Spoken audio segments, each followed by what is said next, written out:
우리는 지금까지 주님의 오심을 기다리며 사모했던 이 대림절의 사람들을 살펴보고 있습니다. 하나님을 섬길 수 있는 기회와 특권을 놓치지 않았던 제사장 사가랴에게 천사 가브리엘은 너의 간구함이 들린지라 이 좋은 소식을 들려주었습니다. 어려운 상황 속에서도 기도를 포기하지 않았던 이 사가랴와 엘리사벳 부부에게 하나님은 세례 요한의 잉태 소식을 전해주셨고 그들의 부끄러움을 제거해 주셨습니다. 하나님은 나사렛 시골 마을에 이 처녀 마리아를 택하셔서 메시아가 오시는 통로로 사용하셨고 작은 자를 들어 위대한 역사를 시작하셨습니다. 마리아는 종의 의식과 함께 대가를 지불할 용기를 가지고 자신의 몸을 거룩의 통로로 내어드렸고 이 메시아의 오심에 대한 구약의 말씀이 성취될 수 있었습니다. 아기 예수에게 할례를 행하고 이 산모의 정결 의식을 위해 성전에 올라가는 요셉과 마리아, 이스라엘의 위로자가 오기를 기다리며 성령과 동행의 삶을 살았던 시몬, 84세의 나이가 되기까지 성전을 떠나지 아니하고 메시아가 오기를 기다리며 이 기도의 자리를 지켰던 안나, 하나님은 경건한 사람들을 통하여 구원의 역사를 이루어간다는 메시지를 우리 지난 주일에 나누었습니다. 오늘은 대림절 마지막 주일인데 이 세례 요한을 살펴보며 이 대림절 메시지를 함께 나누기 원합니다. 자, 누가복음 3장은 세례 요한의 사역에 대하여 주로 소개를 하고 있는데 성경은 세례 요한을 어떻게 이해하고 있을까? 구약과 신약을 연결하는 이 가교의 역할을 세례 요한이 하고 있다, 이렇게 이해를 하고 있습니다. 세례 요한이 구약의 마지막 선지자로 부름받는 장면이 오늘 본문 2절에 나옵니다. 하나님의 말씀이 빈들에서 사가랴 아들 요한에게 임한지라.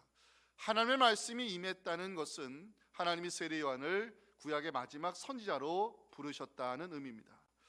복음서 기자는 세례 요한을 가리켜서 옛 시대의 끝인 동시에 새 시대의 시작을 알리는 인물이다, 이렇게 이해를 하는데 누가복음 16장 16절 보면 율법과 선지자는 요한의 때까지요, 요한이 세례 요한이 이 구약 시대의 마지막 선지자로 부름받았다는 것을 의미하고 요한 이후에 예수님 시대부터 이제 하나님의 나라가 임하게 된다는 것을 성경은 우리에게 알려주고 있습니다.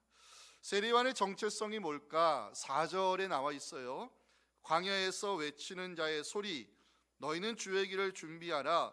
메시아의 오심을 준비하는 광야의 소리꾼, 이것이 이 세례 요한의 정체성인데 세례 요한은 그리스도의 오심을 준비하기 위해서 사람들에게 이 회개에 합당한 열매를 맺으라, 이렇게 외치는 장면이 오늘 7절 8절에 나오죠.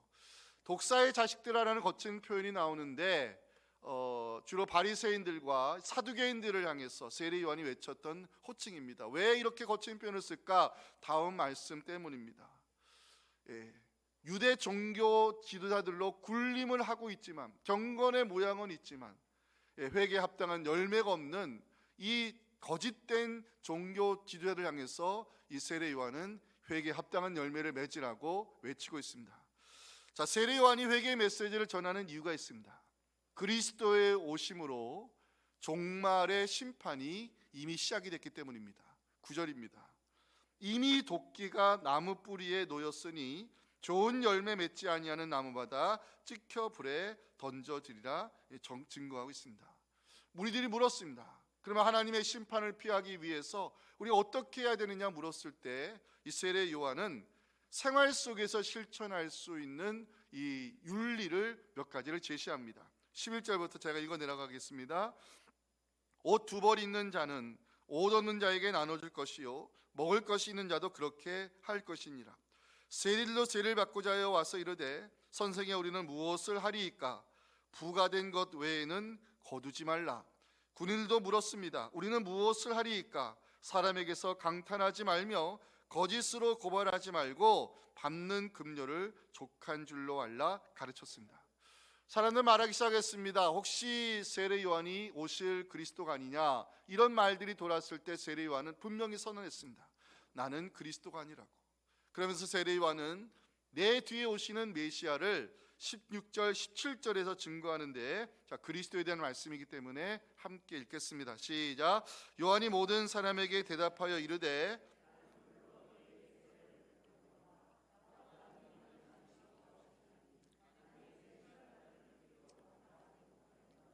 그는 성령과 불로 너희에게 세례를 베푸실 것이요 손에 키를 들고 자기의 타작마당을 정하게 하사 알곡은 모아 곡간에 들이고 쭉정이는 꺼지지 않는 불에 태우시리라. 아멘. 이제 본문 19절 20절 마지막 부분에서는요, 당시 권력가였던 헤롯이 그 이복 동생의 아내 제수죠, 그 여자를 취하려고 본처를 벌이고 이혼하는 사건이 나오는데, 이 세례 요한, 하나님이 본대신 선지자로서 침묵할 수 없었습니다. 헤롯이 저지른 죄에 대하여 세례 요한은 책망의 소리를 내었고 아닌 것은 아니라고 분명히 말했습니다. 이에 헤롯 분노하며 세례 요한을 잡아 옥에 가두었고 결국 세례 요한이 목베임을 당해서 순교당하는 장면이 마가복음 6장 27절에 나옵니다.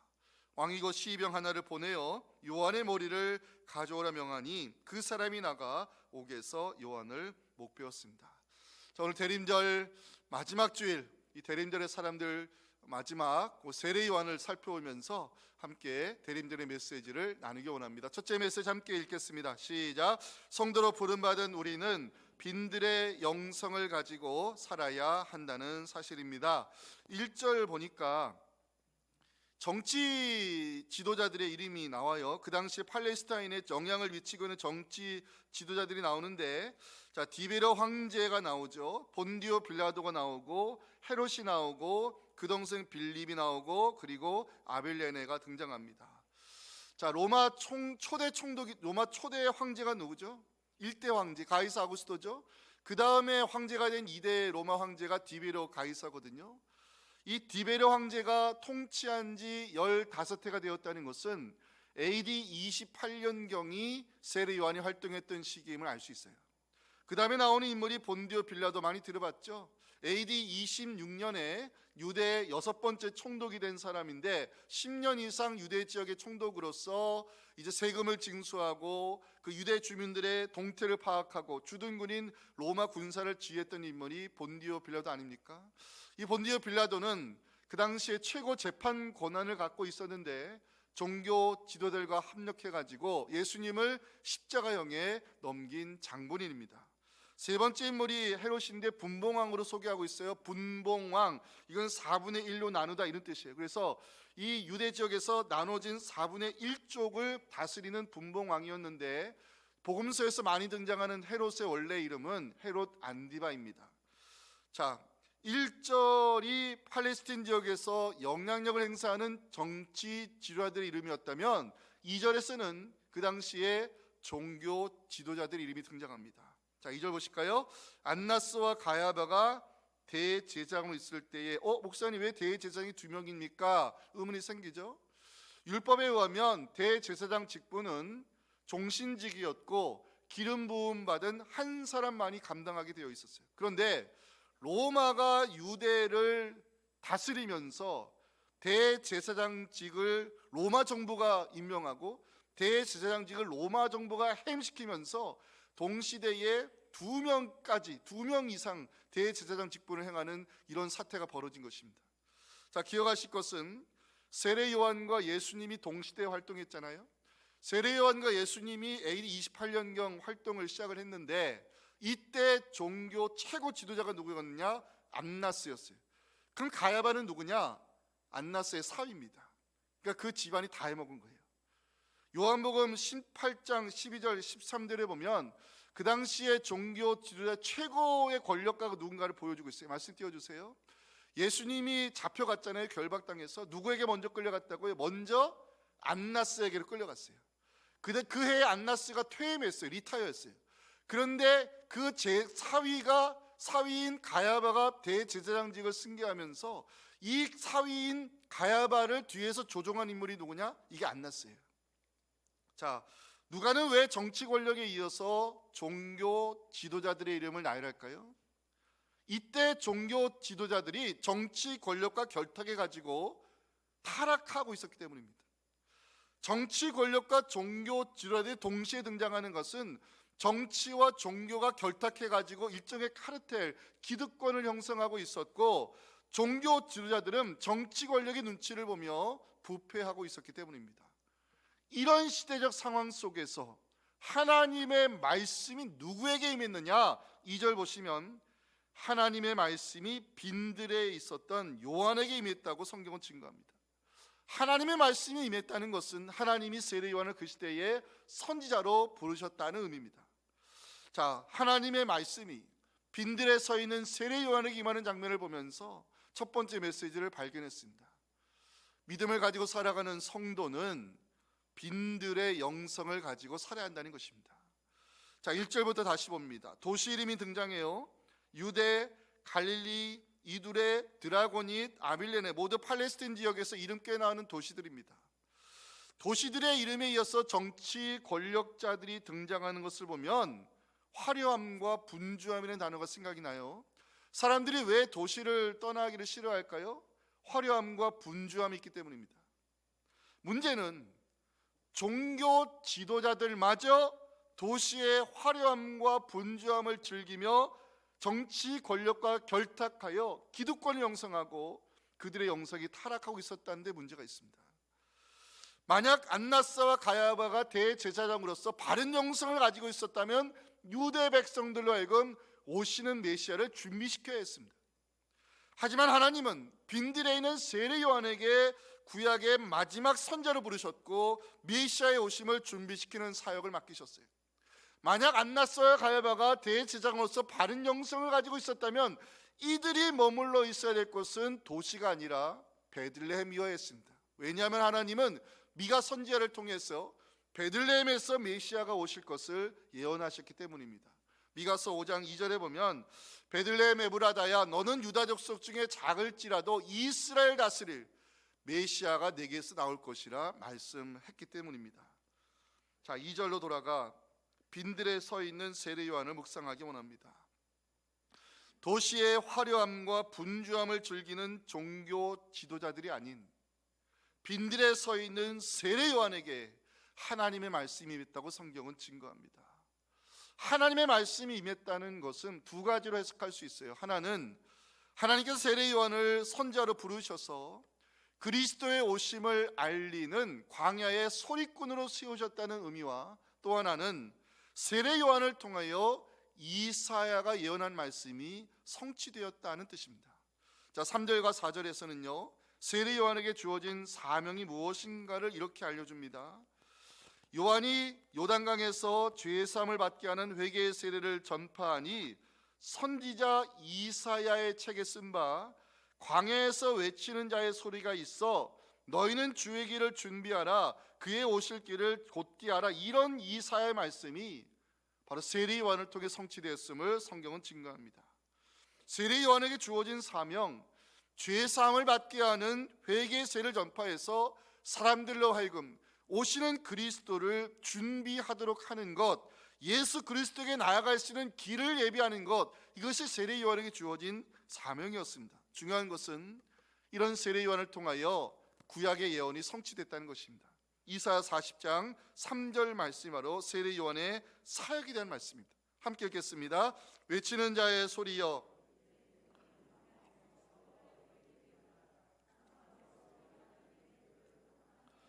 세례 요한은요 말라기 선지자가 예언한 인물인데 많은 사람들을 죽기로 돌이키는 역할을 감당하게 될 것을 말라기 4장 6절에서 말씀하고 있습니다.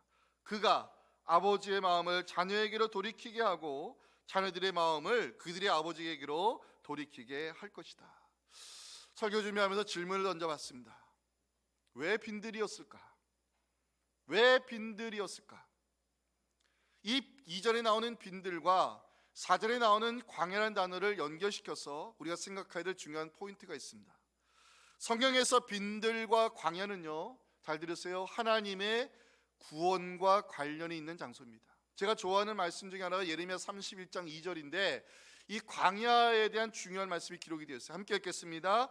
여호와께서 이같이 말씀하시니라 칼에서 벗어난 백성이 뭐라고요? 어디서 은혜를 입었다고요? 광야에서 은혜를 입었다고 기록하고 있어요. 출애굽한 이스라엘 백성들이 광야에서 은혜를 입었다는 거예요.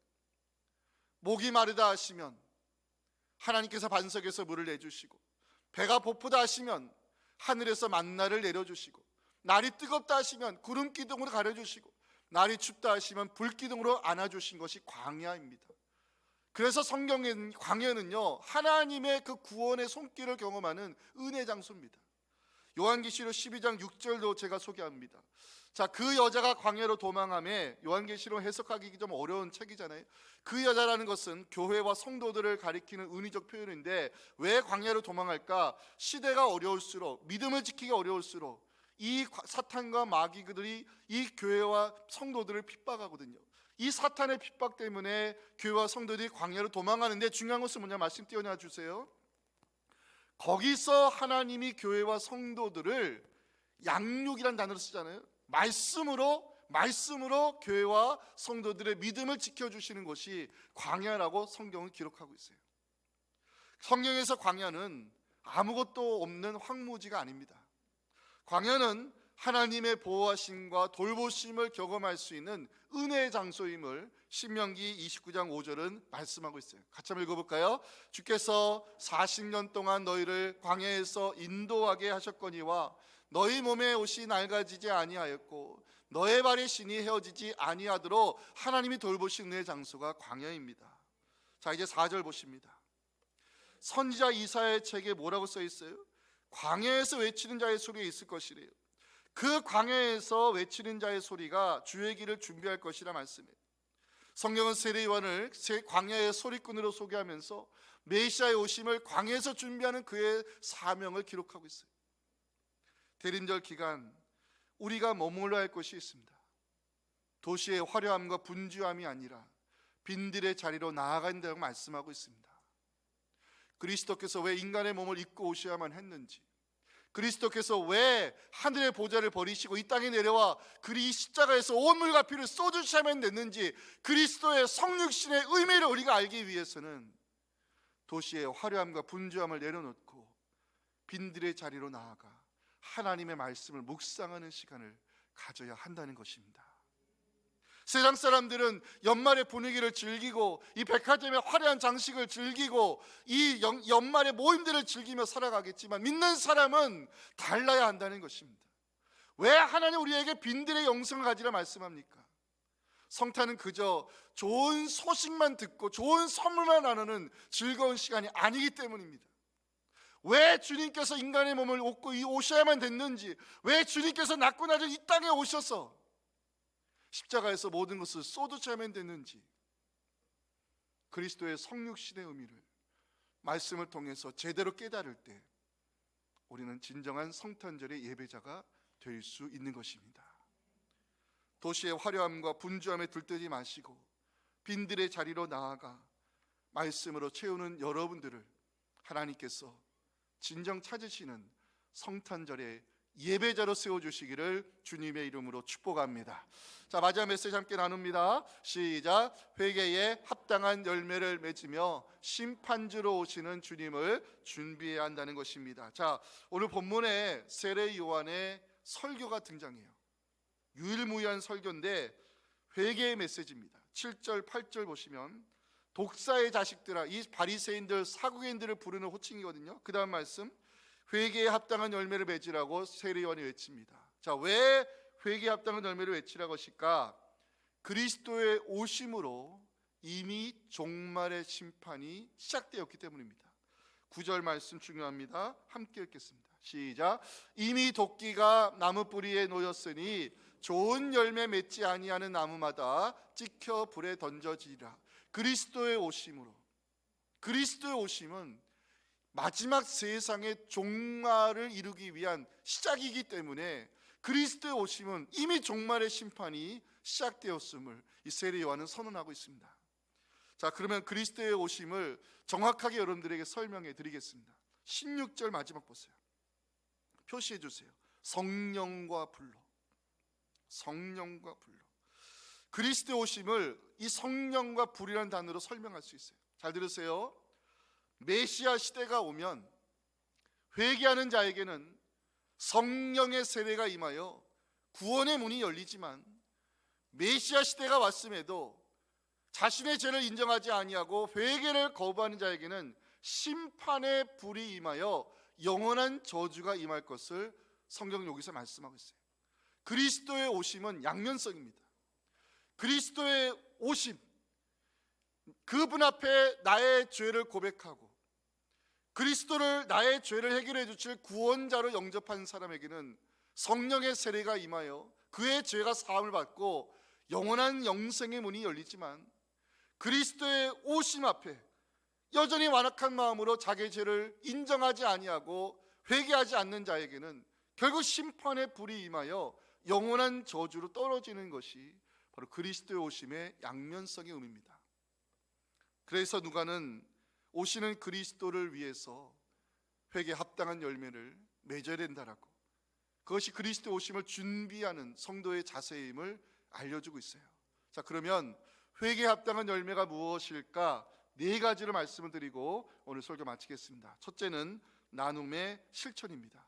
11절 말씀을 함께 읽겠습니다. 시작. 대답하여 이르되 옷 두 벌 있는 자는 옷 없는 자에게 나눠줄 것이요 먹을 것이 있는 자도 그렇게 할 것이니라. 세례 요한이 말하는 회개에 합당한 열매는 어려운 게 아닙니다. 생활 속에서 실천할 수 있는 윤리를 제시하고 있어요. 자, 하나님 주신 은혜를 나누는 것, 나눔의 실천이야말로 내 이웃을 내 몸처럼 사랑하라는 레위기 율법의 말씀을 우리 생활 속에 실천할 수 있는 아주 지혜로운 방법입니다. 세례 요한은 여기서 은혜에 대한 인식을 바꿔야 된다고 강조하고 있어요. 은혜는 소유의 대상이 아니라 나눔의 대상이고, 은혜는 이 누림의 대상이 아니라 공유의 대상이 되어야 한다는 것입니다. 자, 하나님 주신 은혜를 나누는 것은 그리스도인의 변화된 삶의 증거입니다. 두 번째 회개에 합당한 열매는 힘의 절제입니다. 힘의 절제.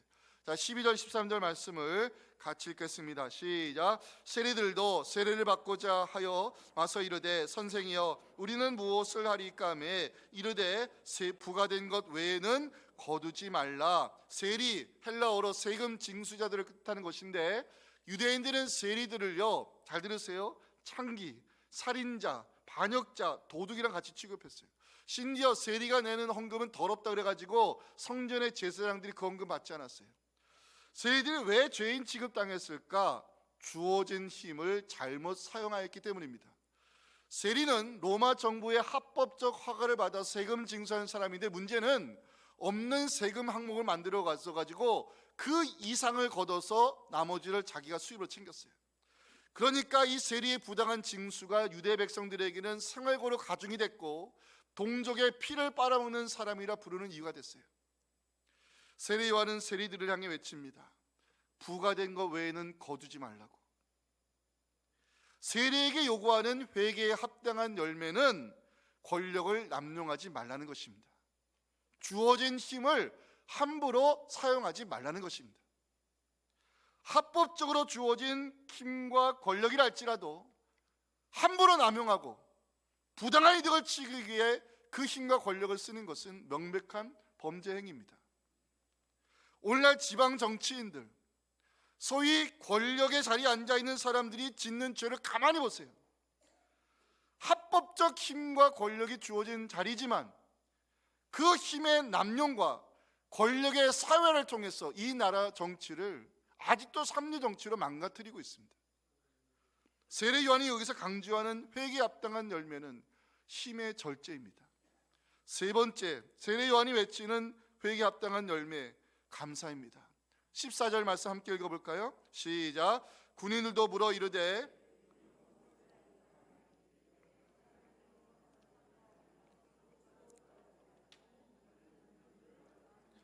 받는 급료를 족한 줄 알라.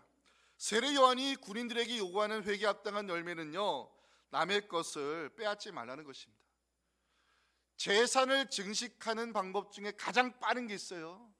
남의 것을 힘으로 빼앗는 것이고, 둘째, 사기쳐서 뺏는 것입니다. 이에 세례 요한은 남의 것을 빼앗지 말고 주어진 급료에 만족할 줄 아는 감사의 삶을 살 것을 군인들에게 요구합니다. 회개에 합당한 열매가 뭐라고요? 지금까지 다시 한번 정리할까요? 하나님 주신 것을 나누는 삶, 주어진 힘을 함부로 사용하지 않는 것, 남의 것을 빼앗지 않고 베푸신 은혜에 만족하며 감사의 삶을 사는 것, 이것이 우리가 생활 속에서 실천할 수 있는 회개에 합당한 열매입니다. 잘 들으세요. 회개는 하나님에게 하는 것이지만 열매는 사람들과의 관계 속에서 나타나야 한다는 것입니다. 우리가 예수 믿은 지 오래됐습니다. 우리 모두에게는 직분이라는 옷이 걸쳐 있습니다. 잘 들으세요. 내가 예수를 얼마 믿고 내가 지금 어떤 직분자의 옷을 입고 있는지는 하나님의 관심사가 아닙니다. 내가 얼마나 예수 믿고 지금 변화된 삶을 살고 있느냐가 하나님의 관심사입니다. 여러분들은 예수님 믿고 얼마나 변화되셨습니까? 세례 요한은 우리에게 외칩니다. 하나님 주신 것을 나누라고, 하나님 주신 힘을 바르게 사용하라고, 하나님 주신 것에 만족하며 감사의 삶을 살라고. 회개의 기도는 하나님이 하는 것이지만 회개에 합당한 열매는 사람들과의 관계 속에서 나타나야 한다는 것입니다. 나는 크리스찬입니다 외치는 게 중요한 것이 아니라 저 사람은 진짜 예수 믿는 사람 같다, 이 소리 들을 수 있어야 한다는 것입니다. 이것이 사람들과 관계 속에서 나타나야 될 회개에 합당한 열매입니다. 마지막 네 번째, 아닌 것은 아니라고 말할 수 있는 용기가 우리에게 필요함을 세례 요한은 헤롯 사건을 통해 이야기합니다. 19절 20절 말씀을 보니까 요한이 세례 요한 이 헤롯을 책망했다는 기록이 있어요. 이게 쉽지 않은 책망입니다. 헤롯은 칼을 가진 사람이에요. 헤롯은 권력을 휘두르는 사람이에요. 그런데 자기 이복 동생의 아내 제수죠, 그 아내를 취하려고 본초를 벌였어요. 이건 근친상간의 제약이고 하나님의 율법 어긴 죄입니다. 문제는 뭐냐면 그 헤롯 주변에 있는 사람들이 아무 소리 않고 침묵하고 있었다는 데 문제가 있습니다. 그 당시에 하나님이 세우신 선지자 세례 요한, 침묵할 수 없었습니다. 아닌 것은 아니라고 말할 수 있는 것이 선지자의 영성이거든요. 여러분, 세상이 망가졌다고 탓하기 전에 아닌 것을 보면서도 아니라고 말할 줄 모르는 용기 없는 우리 자신을 회개할 수 있어야 됩니다. 공정과 정의, 기본과 상식이요, 이게 통하는 진짜 선진국이 되려면 이 땅에 살아가는 크리스찬들이 아닌 것은 아니라고 말할 수 있는 용기를 가져야 됩니다. 저는 왜 우리나라 정치가 아직도 3류, 4류, 5류 정치를 못 벗어날까? 저는 그 주변에 있는 사람들이 문제라 생각됩니다. 누가 봐도 잘못했고 누가 봐도 부당이되고 누가 봐도 권력 남용인데 그걸 알면서도 애매한 말들로 국민들을 속이려 하면서 이렇게 말하시면 됩니다 보고서 올려가지고 국민들의 귀와 눈과 말을 속이려는 이 주변의 이 잡새들, 아닌 것은 아니라고 말할 줄 모르는 사람들이 많을수록 나라는 망가질 수밖에 없습니다. 반대로 이 땅에 살아가는 크리스찬들이 자기가 살아가고 있는 이 삶의 현장과 공동체에서 아닌 것을 아니라고 말하시는 용기 있는 크리스찬이 많아질수록 이 나라는 희망이 있는 것입니다. 저는 우리나라가 정말 정치인들의 입에서만 나오는 그런 단어가 아니라 정말 기본이 통하고 상식이 통하고 공정과 정의로운 사회가 됐으면 좋겠습니다. 그래야 다른 나라들이 부러워할 만한 자랑스러운 대한민국을 우리 후손들에게 물려줄 수 있지 않겠습니까? 중요한 것은 내가 그 용기를 가지고 살고 있느냐입니다. 내가 가지고 있는 이 성령적 가치관을 내 삶을 통해서 사람들에게 보여주고 있느냐가 문제인 것입니다. 세례 요한 헤롯을 향해서 아닌 것은 아니라고 책망의 소리를 냈다는 것은 목숨을 건 용기 있는 한마디입니다. 왜 우리 주변 지도자들 주위에 그런 말할 수 있는 보좌관들이 없을까? 저는 그것이 안타까울 뿐입니다. 통계를 조작해서 국민들의 눈을 속이고 잘못된 정보를 흘려서 국민들의 그 귀를 막아버리고, 언제까지 대한민국이 양당이 5년마다 10년마다 바꿔가면서 이런 삼류 정치를 반복할 것인지 전 지금도 기도합니다. 에스라와 느헤미야 같이 정말 준비된 지도자가 세워지기를. 저는 양당 진영을 비판할 생각은 없습니다. 설교 원고에 없는 내용이지만 저는 세례 요한의 용기가 부러웠습니다. 아닌 것은 아니라고 말할 수 있는 용기 있는 크리스찬들이 많아질 때 이 나라는 하나님의 공의와 정의로 바르게 세워질 것입니다. 사랑하는 성도 여러분, 대림절 마지막 주일 하나님 우리에게 말씀합니다. 회개에 합당한 열매를 맺으라고. 어려운 거 아닙니다. 하나님 주신 것을 나누면 됩니다. 주어진 힘을 바르게 사용하면 됩니다. 하나님 주신 것에 만족하며 감사하면 됩니다. 그리고 아닌 것은 아니라고 말할 수 있는 용기 있는 크리스찬들 되셔서 정말 이 나라, 이 민족이 하나님의 공의와 정의로 바로 세워지며 심판의 주로 다시 오실 재림의 주를 영광스럽게 맞이하는 이 시대 세례 요한들 다 될 수 있기를 주님의 이름으로 축원합니다. 하나님 감사합니다. 회개에 합당한 열매를 맺으라고 하나님 우리에게 말씀하셨습니다. 예수 믿은 지 수십 년이 지났음에도 아직도 우리는 많은 것이 변화되지 못했습니다. 직분의 옷을 입고 있지만 뒤로 돌아서서는 세상 사람들과 똑같은 가치관을 가지고 살고 있습니다. 그래서 말로는 공의요, 말로는 정의요, 말로는 기본과 상식이로 떠들고 있습니다. 하나님, 우리의 변화되지 않는 완악함을 용서하시고 회개에 합당한 열매를 맺을 수 있도록 정직한 믿음을 갖고 살게 하여 주옵소서. 하나님 주신 것을 나누게 하옵소서. 주어진 힘을 바르게 사용하게 하옵소서. 하나님께서 우리에게 주신 것에 만족하며 감사의 삶을 살고 아닌 것은 아니라고 말할 수 있는 용기 있는 크리스찬들 되어서 이 땅에 살아가는 진짜 크리스찬들 때문에 나라와 민족이 바로 서고 우리 자손들에게 자랑스러운 대한민국을 물려주게 하여 주시옵소서. 그래야 이 정직한 믿음 가지고 살아가는 우리가 이 시대의 세례 요한이 되어 심판의 주로 다시 오실 주님을 영광스럽게 맞이하게 하여 주시옵소서. 예수님의 이름으로 기도하옵나이다. 아멘. 지금은 우리의 구원을 위하여 이 땅에 내려오신 우리 구 예수님의 은혜와 믿는 그리스도인들을 통하여 이 땅을 변화시키기 원하시는 하나님 아버지의 크신 사랑과 성령의 역사하심이 오늘 대림절 마지막 주일에 주신 이 진리 말씀을 마음속 깊이 새기며 하나님 주신 것을 나누는 삶, 주어진 힘을 바르게 사용하는 것, 하나님 주신 것에 만족하며 감사의 삶을 살고 아닌 것은 아니라고 말할 수 있는 용기 있는 크리스찬인들이 되어서 이 나라 민족을 하나님의 나라로 만들어가기 원하는 의사랑하는 성도들의 간절한 기도 제목과 우리 다음 세대의 믿음과 우리 섬기는 교회와 나라 민족 위에 지금부터 영원토록 함께 하시기를 간절히 축원하옵나이다. 아멘.